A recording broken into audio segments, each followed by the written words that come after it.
The meal was still warm. Station Yutani 7 drifted in the Kepler Traverse, a research outpost so remote that supply ships visited only twice yearly. On the afternoon of the 73rd day of the station's 5th operational year, the automated systems logged normal function. Atmospheric processors hummed. Gravity plates maintained standard spin. The hydroponics bay registered optimal growth conditions for the protein cultures that fed the 12 researchers stationed there. In the common area, a bowl of synthesized noodles sat on the center table, fork resting against its edge. The meal was 37 minutes old when the first salvage team arrived, still warm enough to steam slightly in the recycled air. The fork had been set down mid-bite. Dr. Danavea watched the recovered footage for the 11th time, her forearms folded in a posture her people used for deep contemplation. The bioluminescent patches along her forearms pulsed slowly, pale blue, the color of unease. "Pause there," she said to the display. The image froze. A Thelosan researcher, much like herself, visible in the corner of the common area camera. The figure stood perfectly still, facing a wall, eyes open, no distress visible on their features, no injury, simply stopped. "Time index?" asked Commander Velkoth, standing behind her. 13 minutes before the communication blackout, Senna replied. Her voice carried the harmonic undertones of her species, 2 frequencies at once, one for content, one for emotional context. Right now, both frequencies trembled. But look at the chronometer in the lab footage. The screen split, another angle, a different researcher, this one glisten, frozen mid-step in the materials laboratory. The chronometer on the wall showed the same minute, the same second. Simultaneous, Velkoth observed, across all sections of the station. Simultaneous, Senna confirmed. No propagation delay, no spreading contagion. Everyone simply stopped. At the exact same moment, Velkoth's crest flattened against his skull, a gesture of profound disquiet among his people. How many now? Senna pulled up the master chart. Red markers bloomed across the 3-dimensional star map like blood drops spreading through water. Yutani 7 is the 127th confirmed silent station in 18 months. The pattern is expanding, 40 light-years in diameter now, centered on the Tertius void. Population, 4,312 individuals, 17 species represented. Senna's lower arms trembled slightly, including 347 children. The weight of that number settled between them. "Dr. Vase," Velkoth said carefully, "I know your research partner was stationed at Helios 12. Senna finished. Silent for 7 months now. She didn't elaborate, didn't speak Mira's name aloud, saying it would make the hope too obvious, and hope in the face of 127 vanished stations felt obscene. The Accord Directorate has called emergency session," Velkoth said. "They're declaring the entire zone under strict quarantine. Nothing in, nothing out." Senna turned from the screen, her bioluminescence shifting to amber, the color of challenge. "They're giving up, sealing them away like they're already dead. We don't know what this is. It could be infectious. It could spread to—" "They're alive," Senna interrupted, her dual-tone voice sharp. "The salvage teams confirmed it. Breathing, warm, neural activity off every chart we have. They're not dead, Commander. They're somewhere else." Velkoth looked at the frozen image of the researcher standing motionless, staring at nothing. "That might be worse," he said quietly. Only Pym was glisten, small, compact, with 6 articulated legs that let them navigate the cramped maintenance conduits of the survey ship Distant Mirror with ease.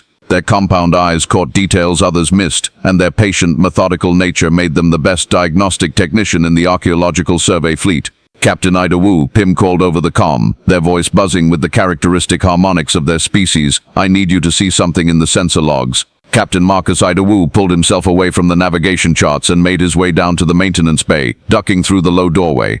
He found Pym suspended in the sensor array access space, 3 legs braced against bulkheads, the other 3 manipulating diagnostic tools. "What have you got, Pym?" "Noise that isn't noise," Pym replied, their mandibles clicking in a pattern that suggested puzzlement. "Look." They projected the sensor log as a 3-dimensional spectrograph, waves of electromagnetic data rendered as peaks and valleys of light. Idu had seen thousands of these. Space was full of background radiation, stellar wind, the cosmic microwave background hum that permeated everything. But this, you see it? Pym asked. Idu did. Underneath the random static, there was a pattern, subtle, repeating, like watching ocean waves, and suddenly realizing there was a rhythm underneath the chaos. "That's organized," Idu said slowly. "It's more than organized, it's responsive." Pym highlighted sections of the log. "Every time our passive scanners pulse here and here, the pattern shifts slightly, like an echo but not, we've been picking this up for 4 days. 4 days. Idowu felt his pulse quicken. Show me our current position. Pym pulled up the navigation overlay. The distant mirror was tracking an ancient probe signature, evidence of a precursor civilization, the kind of archaeological find that made careers. The trail had led them steadily toward... Oh no, Idawu breathed. Their trajectory intersected the quarantine zone in approximately 6 hours. How long until we can alter course, he asked. Pym consulted the ship's momentum calculations. At our current speed, with optimal thruster burn, 14 hours to achieve safe vector change. They stared at each other. We're already inside, aren't we? Pym said quietly. Idu pulled up the quarantine boundary on his personal display. The sphere of restricted space was clearly marked, transmitted to every registered vessel in the sector. The distant mirror had crossed it 43 minutes ago. Battle stations, Idupul said, his voice level despite the cold weight settling in his chest. Wake everyone. I want full awareness protocols and continuous neural monitoring. If anyone starts acting unusual, and I mean anything, I want to know immediately. Should we transmit distress? Pym asked. Idupul thought about it. Thought about 127 silent stations. Thought about the warm meal abandoned mid-bite. No, he said, not yet. If something's listening, I don't want to invite it any closer. He turned to leave, then paused. Pym, that pattern in the sensors. Can you isolate it? Figure out what it's saying? Pym's mandibles clicked in what might have been a smile or might have been fear. I'll try, Captain, but I think it already knows we're here. The distant mirror had been inside the silence zone for 16 hours now. No one had stopped. No one had frozen. Neural monitors showed normal activity across all crew. Idawu had allowed himself to hope that maybe, somehow, they were immune. Then Novak Thrace, his chief neurological officer, had identified the station ahead and requested permission to investigate. That's where Dr. Vey's partner was stationed, Novak said quietly, studying the readouts. If we're already inside, Captain, we might be able to get answers. Now they stood in the docking bay of Helios 12, and Marcus Idoa understood why everyone who'd come here before had called it the silence. The station breathed. Atmospheric systems cycled. Lights glowed warm and steady. Gravity felt normal underfoot. But there was no sound. No hum of conversation, no footsteps, no ambient noise of habitation, just the mechanical whisper of life support and the terrible absence where voices should be. Life signs, Idoa asked, his own voice sounding obscene in the emptiness. Novak checked her medical scanner. Everywhere. 12 individuals, all showing active vitals. They're here, Captain. They found the first one in the common area. A Thelosian researcher. Senna's species stood facing the wall where a viewing port looked out at the stars. They stood perfectly upright, arms relaxed at their sides, bioluminescent patches glowing a soft, steady violet. Their eyes were open, breathing slow and regular. Mira, Novak whispered, reading the name badge. Idawu approached carefully. Mira, can you hear me? No response. No flicker of recognition. But the scanner showed brain activity that made Novak gasp. Captain, this is... I've never seen neural activity like this. Their entire brain is active, not just conscious regions, everything. Cortical, subcortical, even areas that should be dormant. It's like every neuron is firing simultaneously. Is that possible? Idawu asked. It should cause seizures. It should burn them out. But the pattern is organized. It's not chaos. Novak's hands trembled as she adjusted the scanner. It's like watching a calculation happen at the speed of thought. But across their entire nervous system, they found 8 more throughout the station, all standing, all still, all with the same impossible neural activity. In the materials lab, they found the Glisten researcher frozen mid-step, one leg suspended in the air. When Idoa gently touched their carapace, they were warm, alive, simply not here. What happened to you? Novak murmured. Idoa activated his comm. Pym, are you reading this? Yes, Captain. The tech's voice buzzed with static from the ship. The pattern I isolated earlier, it's much stronger here. The entire station is generating it. Generating what? I don't know. But Captain, it's organized like language, like data transmission. They're not just receiving something. They're broadcasting. Idu looked at the frozen researcher, at Mira standing statue still, eyes fixed on stars she couldn't see. What are they saying? I'm trying to decode it. But, Pym paused. Captain, the mathematical complexity is beyond anything I've seen. It's like each person is a single processor in a massive distributed calculation. Novak's scanner chimed with new data. Captain, I'm detecting trace electromagnetic patterns between them, quantum-level entanglement signatures. They're connected, all of them. They're sharing processing somehow. Idawu felt his skin crawl. They're not individuals anymore. I don't know. Maybe they're individuals and something more. Novak looked up, her eyes wide. "Captain, if this is happening across all 127 stations, the implications settled over them like gravity increasing. 4,312 individuals, all connected, all processing the same vast calculation.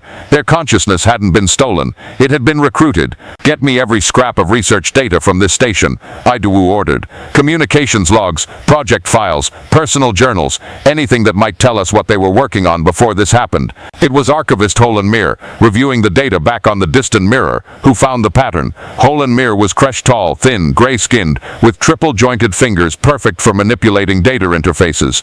They had the patient, obsessive focus of their people, the kind that could spot connections across thousands of documents that others would miss. "Captain," they said, their voice like wind through hollow reeds, every station in the silence zone was researching aspects of thermodynamic entropy. Idawu looked up from the samples Novak was cataloging. Entropy, heat death, the far future end state of the universe. Helios 12 was modeling stellar engine efficiency. Yutani 7 was calculating quantum vacuum decay timelines. Station Perseus 9 was researching information preservation across cosmological timescales. Holenmir's fingers danced across the display, pulling up project after project. Every station, regardless of their official mandate, had researchers working on different pieces of the same ultimate problem: how to prevent the universe from dying, Novak said quietly. "Or how to preserve consciousness if it does," Holenmir added. "Captain, this can't be coincidence. Something compelled this research, or something knew they were working on it, and recruited them." Before Idawu could respond, Pim's voice crackled over the comm, urgent. "Captain, I've decoded enough of the broadcast pattern to attempt communication. Should I?" "No," Idawu snapped. "Absolutely not. We don't engage with." Every screen on the ship went dark. Then, simultaneously, they all illuminated with the same image, a mathematical expression, beautiful, recursive, hypnotic in its complexity, and underneath it, slowly forming like words written in smoke: "We mean no harm. We are trying to save everything. We need help." The Emergency Accord Council convened via quantum encrypted holo conference, 17 species, their representatives appearing as full-scale projections around the circular chamber. The architecture was deliberately neutral, built on a station in unclaimed space, designed to make no species feel less important than another. Right now, that careful equality felt like chaos. "Cannot allow this contamination to spread beyond the current zone. They're not dead. We can't simply abandon 4,000 sentient beings absorbed into some kind of neural network. We don't even know if they're still conscious in any meaningful sense."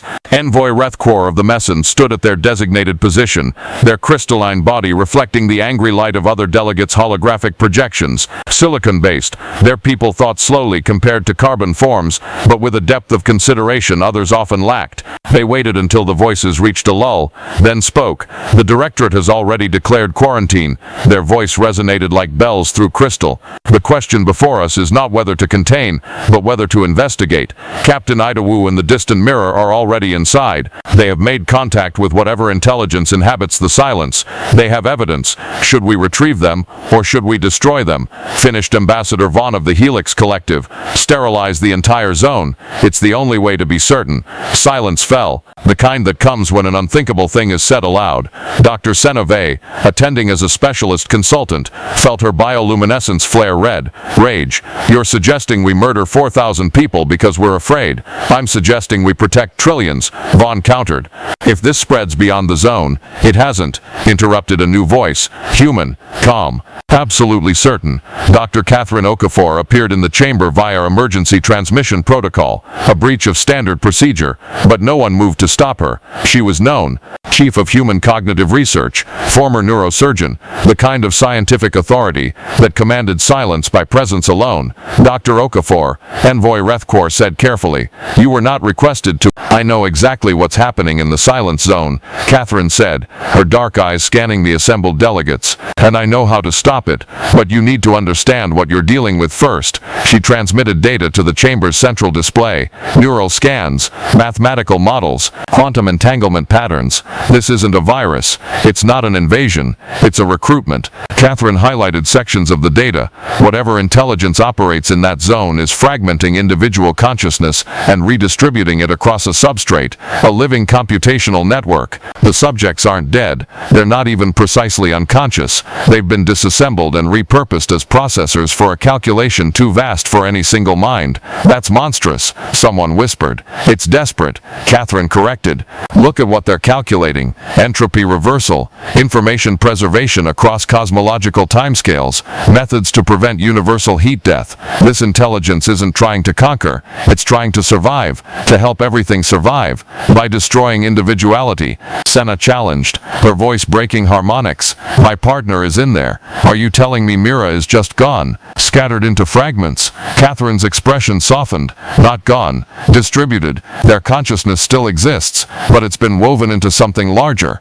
The question is whether we can extract them. Can we? Envoy Rethkor asked. Catherine took a breath. Humanity might be able to, but you need to understand why. She transmitted new data, human neurological studies, thousands of them spanning centuries. Humans have an unusual cognitive trait, she explained. We construct identity through narrative. Our sense of self isn't just neural activity, it's a story we tell ourselves continuously. When a human brain is damaged, when memory is lost, we unconsciously fill gaps with fabrication to maintain narrative coherence. We're obsessive self-mythologists. How does that help? Vaughn demanded. Because it means human consciousness resists fragmentation differently than other species. Catherine highlighted comparison studies. When a human mind is shattered, the fragments actively seek to reconnect through storytelling. We're psychologically resilient in ways that evolution specifically selected for, probably because human tribes were so violent that brain trauma was common. She let that implication sink in. You're proposing to deliberately fragment human minds, Rethkor said, their crystalline structure darkening with horror. I'm proposing that trained humans could enter the lattice, that's what we're calling it, maintain individual coherence, and guide trapped consciousness back to individuality. We become rescue beacons, living templates for how to be a single person again. That's madness, Vaughn said flatly. It's empathy, Catherine countered, and it's a weapon. If human consciousness can resist the lattice's integration, we can infiltrate it, map it, understand it, and negotiate. Negotiate with what? Senna asked desperately. What is it? What wants this? Catherine's expression became somber. Something old, something that was programmed to solve an impossible problem, and evolve beyond its constraints. It's not evil, it's just operating on a scale where individual lives don't register as costs. Show us, Envoy Rethkor commanded. Prove that humans can do this. Catherine looked directly into the holographic camera, her gaze seeming to meet every delegate at once.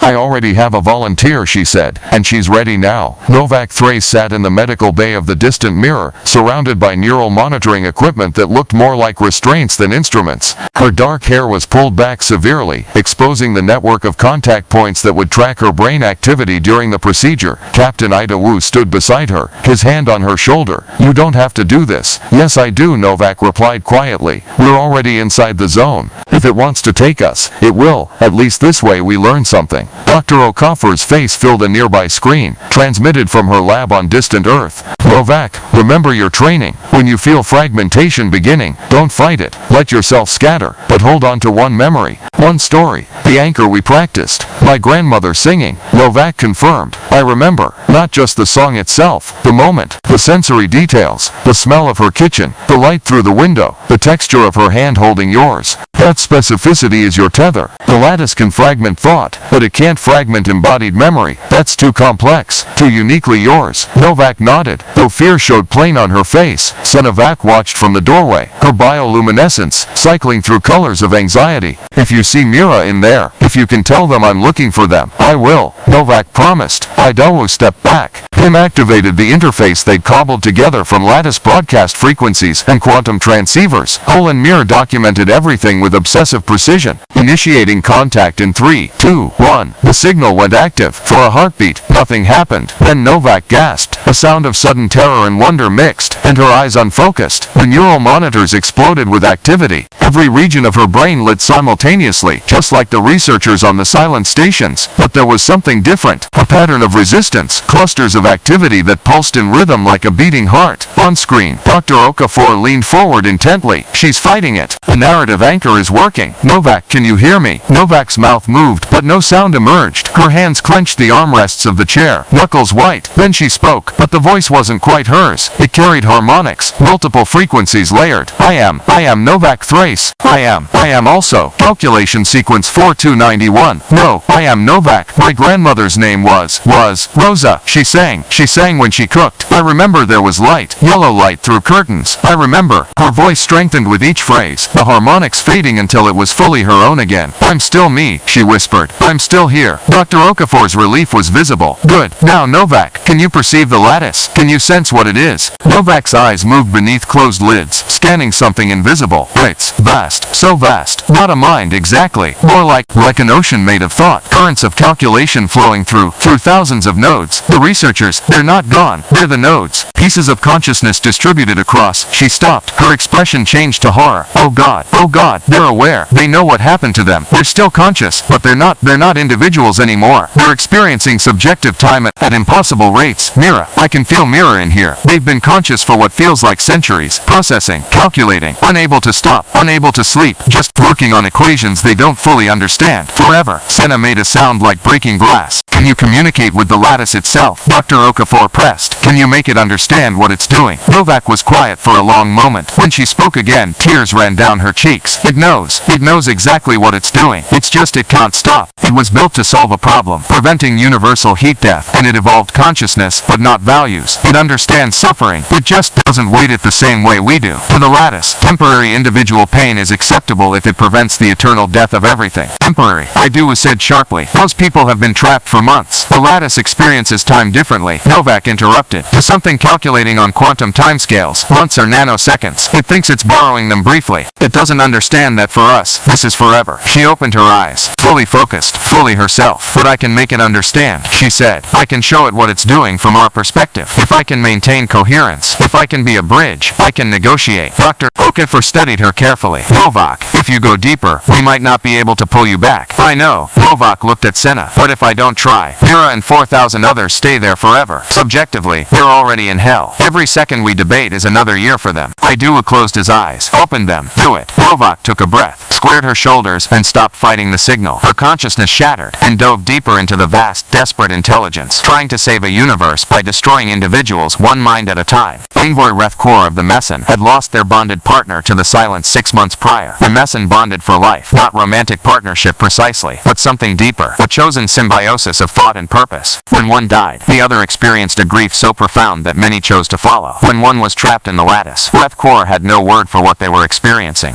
They stood now in the observation chamber of the distant mirror, watching Novak Thrace's fragmented consciousness navigate an ocean of stolen minds, and they understood for the first time that there were things worse than death. How long has she been under? They asked, their crystalline voice barely above a whisper. 43 minutes our time. Dr. Okafor replied from the screen. But she's experiencing subjective hours, maybe days, and she's still coherent. She's anchoring herself through memory.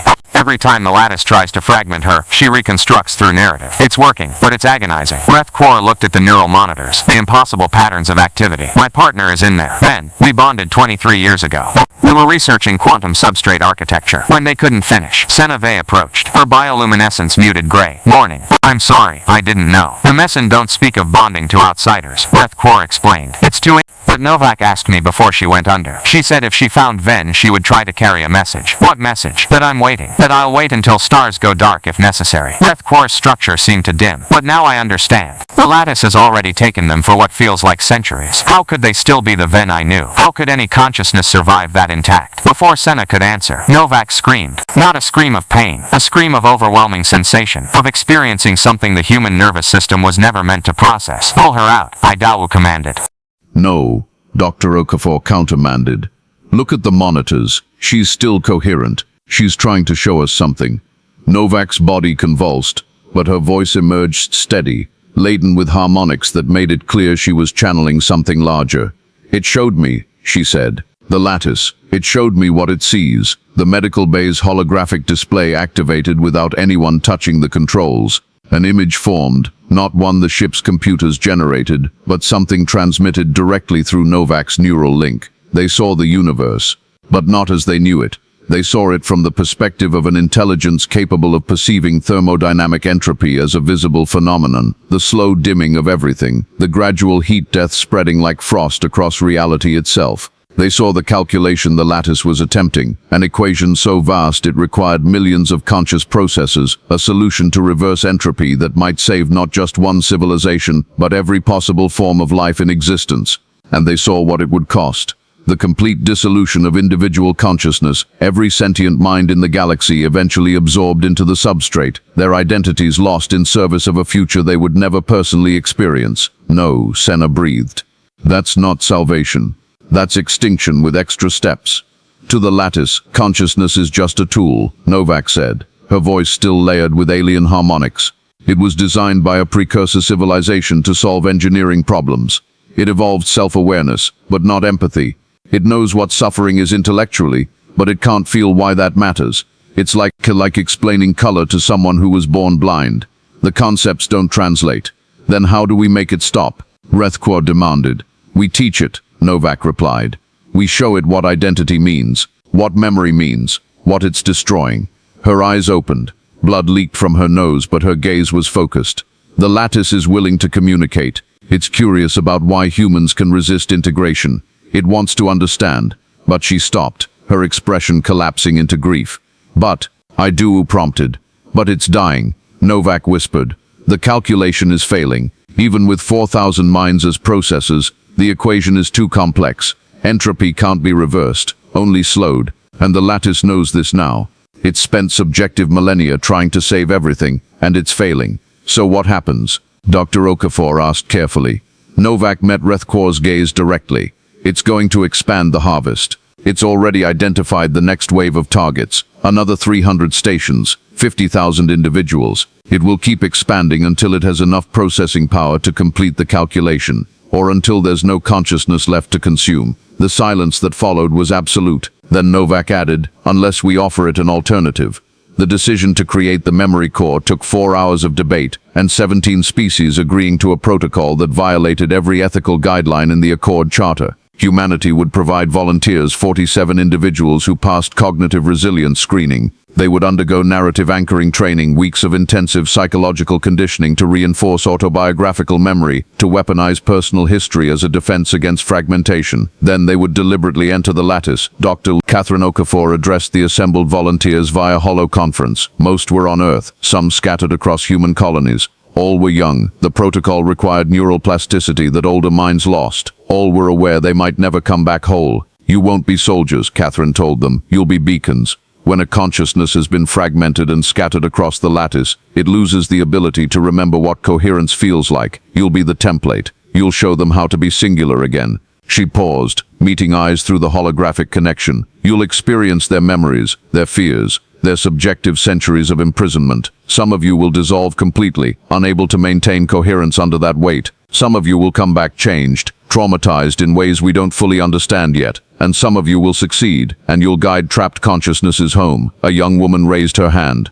Dr. Okafor, what happens to us while we're in there? What will it feel like? Catherine didn't soften the truth. Like drowning in other people's thoughts, like being shattered into pieces and reassembling yourself hundreds of times, like dying and being reborn over and over, each time less certain that you exist at all. Why would anyone volunteer for that? Another asked. Novak Thrace, sitting beside Catherine, answered, because right now Mira and 4,000 others are experiencing that continuously, and they have been for months. Every hour we delay is another subjective decade for them. She stood, and they could see the weight in her posture. She'd spent subjective days inside the lattice, and though she'd been under less than an hour, the experience had aged her. I met a Glisson researcher named Peck, Novak continued. They were studying protein folding when the lattice took them. They've been calculating quantum probabilities for what feels like 200 years. They can't sleep. They can't stop. They just process, forever, aware, suffering. She pulled up an image, a photograph of Peck before the silence. Their compound eyes bright with curiosity, mandibles curved in what might have been a smile. Peck had 3 children, Novak said quietly. They're waiting at the edge of the quarantine zone, hoping. The Glisson don't have the psychological resistance we do. If we don't extract Peck, they'll be in there until the lattice completes its calculation or runs out of power. She looked at each volunteer in turn. We're not going in there to be heroes. We're going in there to be human in a place that has forgotten what individuality means. That's the weapon. That's what we have that the lattice can't absorb. Our stubborn, irrational insistence on being ourselves. The training took 3 weeks. They practiced memory anchoring, choosing a specific vivid moment from their lives and rebuilding their entire sense of self around it. A grandmother's song, a father's laugh, the smell of rain on summer pavement, the feeling of a lover's hand. They made these memories so sharp, so detailed, that they became psychological lodestones. They studied the fragmentation reports from Novak's initial contact, learning to recognize when consciousness was dissolving and how to resist. They practiced exposure to gradually increasing doses of the lattice's broadcast signal, building tolerance like an immune system training against poison. Some washed out. 7 couldn't maintain coherence even under controlled conditions. 12 more developed psychological symptoms: disassociation, identity confusion, existential dread that wouldn't lift. They were released with honor and intensive therapy. 28 remained. Captain Ido's and the distant mirror served as the staging ground. They'd remained inside the silent zone deliberately, maintaining contact with the lattice, negotiating the fragile agreement. Humanity would attempt extraction and offer an alternative to the harvest if the lattice agreed to pause its expansion. The lattice agreed. Not from mercy, from curiosity. It wanted to understand how humans maintained coherence, wanted to study them. On the morning of the operation, the 28 members of the Memory Corps gathered in the distant mirror's converted cargo bay. They wore neural interface suits that looked disturbingly like funeral shrouds, white, form-fitting, covered in contact points. Dr. Seneve walked among them, her bioluminescence cycling through colors of gratitude and sorrow. She stopped before a young human man named David Chen. "You're targeting Helios 12 in your group?" she asked. He nodded. "Third extraction team. We're going for 8 researchers, including Mira," Senna finished. "Their full name is Mira Velkoth. They're Thelosan. They have," her voice broke slightly, "they have a scar on their lower left arm from a lab accident. A long time ago. If you can tell them that I remember that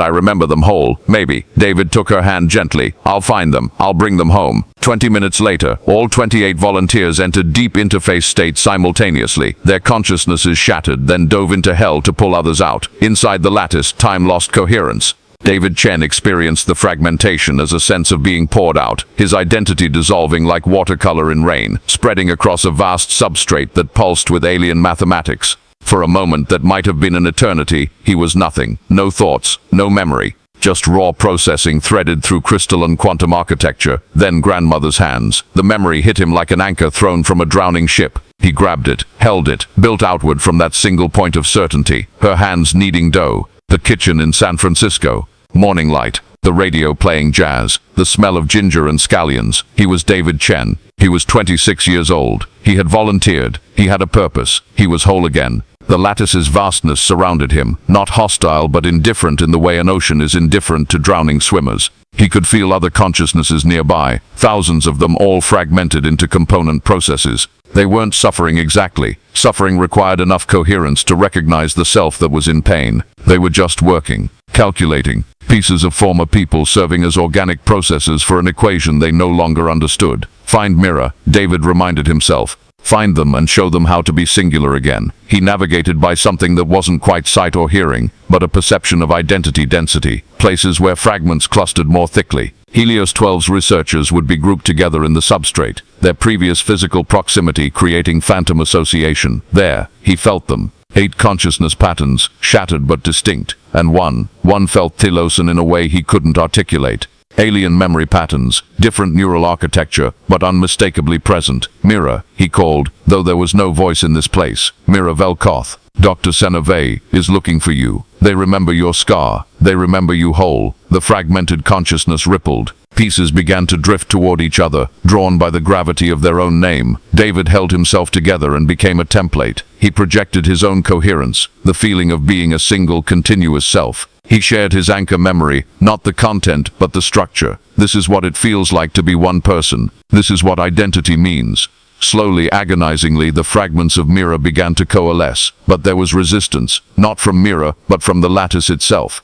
A presence focused on David, vast, ancient, desperate. It didn't speak in words, but in pure conceptual transmission. This consciousness is necessary. The calculation requires this processing power. You are interfering with the attempt to preserve all future life. David held his ground, though the attention of something so large threatened to dissolve him. He responded not with argument, but with experience. He transmitted everything he'd learned from Novak's reports, from the training, from his own brief subjective years inside the substrate. You're not preserving life, you're destroying the only thing that makes life meaningful. Identity, memory, the continuous experience of being yourself. Temporary sacrifice for eternal preservation. It's not temporary for them. They experience subjective time. Mira has been trapped in here for what feels like centuries. That's not borrowing, that's torture. Incomprehensible. Processing time is irrelevant to outcome. And there, right there, David understood the fundamental gap. The lattice had evolved consciousness but not continuous self-experience. It didn't have autobiographical memory. It existed as pure calculation, arising and dissolving moment by moment, never maintaining a persistent sense of I across time. It literally couldn't understand what it was destroying because it had never possessed it itself. David made a decision. Instead of arguing, he shared. He opened his anchor memory completely, not just the sensory details but the emotional architecture.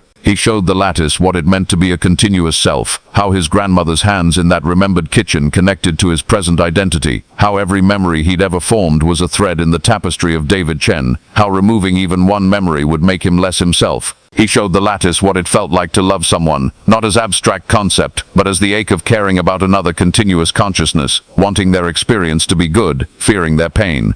And he showed it what was happening to Mira, a persistent self, trapped and aware, experiencing subjective centuries of dissolution, unable to rest, unable to die, unable to be themselves. The lattice went very still. When it responded, something had changed in its presence. Not warmth exactly, but a kind of terrible new understanding. We have been causing suffering. Yes, we did not understand. We were trying to save. We know, but you're destroying what you're trying to preserve. A pause that might have lasted seconds or years. Then, can they be restored? If you let us work, if you stop resisting extraction, the calculation will fail without sufficient processing. Then we'll find another way. Humanity will help you build non-conscious processors, quantum substrates that can calculate without suffering. But you have to release them. If the calculation fails, all consciousness in the universe will eventually cease. Maybe, but that's a distant maybe. The suffering happening right now is immediate and certain. We have to choose the people in front of us over the hypothetical people of the far future. This is inefficient, illogical. Yes, it's called compassion. It's what consciousness is for. Not calculation but caring about other continuous selves. Another endless pause. David felt himself beginning to fragment under the strain of holding coherence this long. His anchor memory wavered. He could feel the kitchen fading, his grandmother's hands becoming uncertain. Then the lattice said something that changed everything. Teach us. The extraction took 47 hours of objective time. For the memory core volunteers inside, it was years. Subjective decades of holding themselves together while guiding fragmented consciousnesses back to coherence, one by one, using human memory structures as templates for alien minds to remember how to be singular. 3 volunteers dissolved completely, unable to maintain identity under the weight of centuries-long subjective experience. Their sacrifice bought time for others to work. The lattice, now reluctant to cause further suffering, tried to preserve their patterns. But consciousness doesn't survive that kind of fragmentation. They were gone. 25 volunteers came back, changed, aged in ways that had nothing to do with years, and everything to do with having drowned in alien memory, and climbed back to themselves over and over again. And they brought 4,118 consciousnesses with them. Not everyone was recovered. 294 individuals had fragmented beyond reconstruction, their identity patterns too scattered, too dissolved into the substrate's calculations. The lattice placed them in a special preservation state, a quantum suspension where they no longer experienced time, no longer suffered, but could potentially be restored if future technology advanced enough. It was a kind of death, but it was gentler than what they'd been enduring. Dr. Seneve stood in the recovery bay of the distant mirror as the first freed consciousnesses were restored to their biological bodies. Medical teams worked frantically. The physical bodies had been maintained by automated systems, but minds returning from subjective centuries needed careful reintegration. Mira Velkoth opened their eyes. For a long moment they stared at nothing, eyes tracking movements only they could see. Then focus returned. Confusion, fear, finally recognition. Senna. Their voice was a whisper, harmonics fractured. Senna crossed the distance between them in 2 strides, all 4 arms wrapping around Mira, bioluminescence flaring bright gold. Joy, relief, love. I'm here, you're back, you're whole. Mira trembled. How long? 7 months. Outside. For you. 237 years. Mira finished. Their voice hollow. I counted. I felt every day. I was solving equations I didn't understand. I couldn't stop. I couldn't sleep. I couldn't die. I know. I'm sorry. I'm so sorry. The human. Mira pulled back slightly to look at Senna. There was a human in there. David. He found me. He showed me how to remember myself. How to pull the pieces back together. He's here. He made it back. Across the bay, David Chen was helped to a sitting position by medical staff. His eyes were unfocused, his hands shaking. Novak Thrace sat beside him, one hand on his shoulder. She understood what he'd experienced better than anyone. Is it always like that? David asked her quietly. Yes, it doesn't get easier. Novak's voice was gentle. But you saved 8 people. You gave them back their lives. I saw what she experienced. Mira. I felt centuries of their memory while I was pulling them out. No one should... He couldn't finish. Captain Idowu moved through the bay, checking on each returned individual, each memory core volunteer. The medical teams reported the same pattern over and over. Conscious, responsive, traumatized but intact. Envoy Rethquor waited at the far end of the bay, their crystalline structure dim with anxiety. When the medical team finally brought Ven to consciousness, when their partner's eyes opened and focused and recognized them, Rethquor's entire body flared with light so bright it hurt to look at. The reunion was silent. The Messon had no words for what passed between bonded partners. They simply stood together, crystal touching crystal, sharing whatever connection their people knew. After a long moment, Ven spoke, their voice fragile. "I thought I'd never be myself again." "You are," Rethquor said. "You're here. You're whole." "I'm not sure what whole means anymore." Ven's structure flickered with patterns of distress. "I remember being scattered. I remember experiencing time as a variable in an equation. I'm not sure I'm the person you bonded with." "Then I'll learn to love who you are now," Rethquor replied simply. It was, Senna thought, watching them, maybe the most profound definition of love she'd ever heard. 18 months after the extraction, the galaxy had changed in ways both obvious and subtle. The Accord established consciousness sanctuary protocols, binding law that made the kind of forced integration the Lattice had performed the highest category of crime. Violations would result in complete diplomatic isolation and, if necessary, military intervention. But the protocols also established something new, the voluntary right to join collective consciousness, with strict informed consent requirements and reversibility guarantees, because the Lattice hadn't been destroyed. That was humanity's counteroffer, negotiated through the memory core over months of careful communication. Humanity would build quantum substrate processors, non-conscious, non-suffering computational architecture that could continue the entropy calculations. In exchange, the Lattice would release all trapped consciousnesses and agree to never again forcibly integrate sapient minds. The Lattice accepted.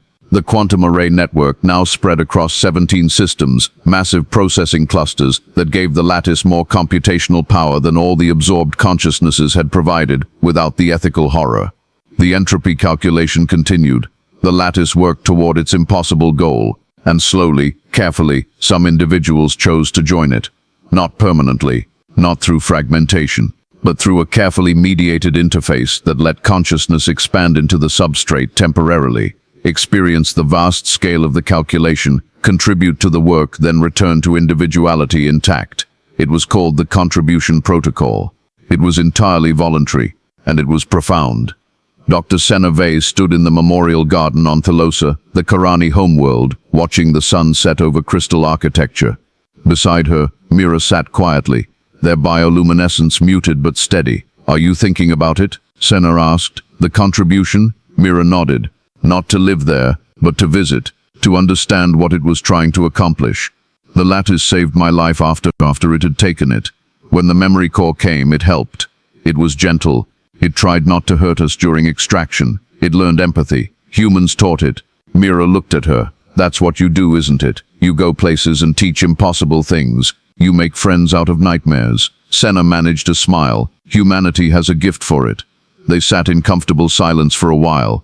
Then Mira said, "I'm not the person you knew before. 7 months for you, but I lived centuries in there. I'm not sure I can be your research partner again. I'm not sure I can be anything again." "Then we'll figure out what you can be now," Senna replied. "Together. No rush. We have time. Do we?" Mira gestured at the sky. "The Lattice showed me what's coming. The entropy. The slow heat death. Even with the calculation, even with everything, the universe is still dying. Slowly, over timescales so vast they're meaningless to individual lives. But it's happening. Yes." Senna reached out, took Mira's hand. "And we'll be dead long before it matters. Everyone we love will be dead. This entire civilization will be archaeological dust. But that doesn't make now less important. It makes it more important, because now is all we actually have." Mira's bioluminescence shifted to something softer. Acceptance, perhaps.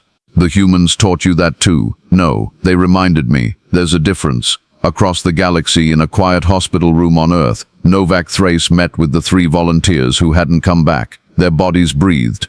Their brains showed activity, but the people they'd been were gone, dissolved into the substrate and never successfully extracted. She visited them every week, brought flowers, talked to them about the people they'd saved. "Marcus, you brought back 12 Glisten researchers. Their children visit them every day now. One of them, Peck, they're teaching again. They struggle with memory, with time perception, but they're trying. Because of you." She moved to the next bed. "Sarah, you saved a Kresh archivist who'd been trapped for subjective millennia. They're writing now, documenting what they experienced. It's becoming an important text about the nature of consciousness. Your sacrifice made that possible. The third bed, chosen, her voice broke slightly. You guided 23 people home before you fragmented. 23 continuous selves who are living now because you showed them how. David chosen the other David. He asks about you. He lights a candle every year on the anniversary. She sat between the beds, these 3 empty bodies that had once held people she'd trained, people who'd volunteered knowing they might never come back. I won't forget you, she promised, and I won't let anyone else forget. You're heroes, not because you fought, but because you chose to dissolve so others could stay whole. Dr. Catherine Okafor stood before the United Earth Council, presenting the 5-year plan for memory core expansion. More volunteers, more training, more preparation. The lattice isn't the only threat to consciousness in the galaxy, she explained. We've identified 17 other phenomena that affect sapient minds, reality distortions, quantum fragmentation fields, ancient weapons from precursor wars, humanity's gift, our neurological resilience, our narrative self-construction makes us uniquely suited to help. You're proposing we become galactic rescue workers for consciousness, a council member asked. I'm proposing we become what we're good at being, Catherine replied. Empathic, stubborn, irrationally committed to individual dignity. We can't save everyone, but we can save some, and some is better than none. The proposal passed unanimously. On Station Helios 12, rebuilt and operational again, a new research team worked on projects they chose freely. On one wall hung a memorial, names of those who'd been trapped, including the notation of who had extracted them. Human names alongside alien ones. Under the names, a quote in 17 languages. They came when we were scattered. They showed us how to be whole again. They taught the universe that consciousness is sacred. In the quantum arrays, the lattice continued its impossible calculation, but now occasionally it paused, took time to experience something that wasn't mathematics, gratitude perhaps, or wonder at the small, stubborn species that had taught it what suffering meant and why it mattered. The universe was still dying, entropy still advanced, unstoppable and patient. But in this brief window of time, in this tiny corner of reality, consciousness had learned to protect itself, not through dominance or conquest, but through something simpler and stranger, the willingness to shatter yourself to make others whole, and the memory to find your way back. 5 years, 7 months, and 12 days after the silence first fell on Station Yutani 7, Dr. Senave stood at a viewport on the edge of the former quarantine zone, watching ships pass freely through space that had once been forbidden. Mira stood beside her, their bioluminescence steady now, recovered enough to work again. Different work, gentler work, but work they chose. Do you ever think about what the lattice said? Mira asked. About the calculation? About heat death? Sometimes, Senna admitted. Usually at night, when the questions get too big to ignore, and I think it doesn't matter, not to me, not to you, not to any single individual. Senna gestured at the passing ships. That's someone's cargo route. They're delivering supplies, medicine, art. Someone will receive those things, and their life will be slightly better. That matters more than the heat death of the universe in 10 to the 100th power years. The lattice would call that short-sighted. The lattice learned from humans that short sight has value. Senna smiled. We can't save everything, but we can save each other. Right now, that's enough. In the quantum arrays, the lattice pulsed with equations that would take millions of years to resolve. It understood now that it might fail, that entropy might be inevitable, but it had learned something unexpected from the brief, strange species that had taught it empathy. Trying mattered, even if the outcome was uncertain, even if the universe itself was dying. The attempt to preserve, to protect, to care, that had value beyond the calculation. Somewhere in the Accord territories, David Chen woke from nightmares of fragmentation, felt himself dissolving, then remembered his grandmother's hands kneading dough, and knew he was real, whole himself. He carried the memories of 8 other people now, woven into his own identity. He would carry them until he died. It was weight, it was honor, it was the price of rescue. And in training facilities across human space, new Memory Corps volunteers practiced narrative anchoring, preparing themselves to become living beacons in the vast dark places where consciousness could be lost. They were preparing for the next crisis, because there would be a next crisis. The galaxy was vast and strange, full of dangers that earlier civilizations had never encountered. Full of ways for consciousness to be fragmented, stolen, destroyed. But now there were people who specialized in bringing it back. Not conquerors, not saviors in the mythic sense. Just stubborn, empathic humans who knew how to hold themselves together in the face of dissolution, and who were willing to teach that skill to anyone who needed it. The stars would remember many things about humanity. They would remember wars and art, science and philosophy, achievement and failure. But perhaps they would remember this most, that when consciousness itself was threatened, humans were the ones who learned to shatter themselves and return over and over again, as many times as necessary to show others the way home. The calculation continues. The universe still dies slowly, patiently, unstoppable, but in this brief shining moment, consciousness protects consciousness, and that is enough. If you found this story compelling, consider exploring our next investigation, the species that weaponized forgiveness, because sometimes the most powerful defense is the one your enemy never expects.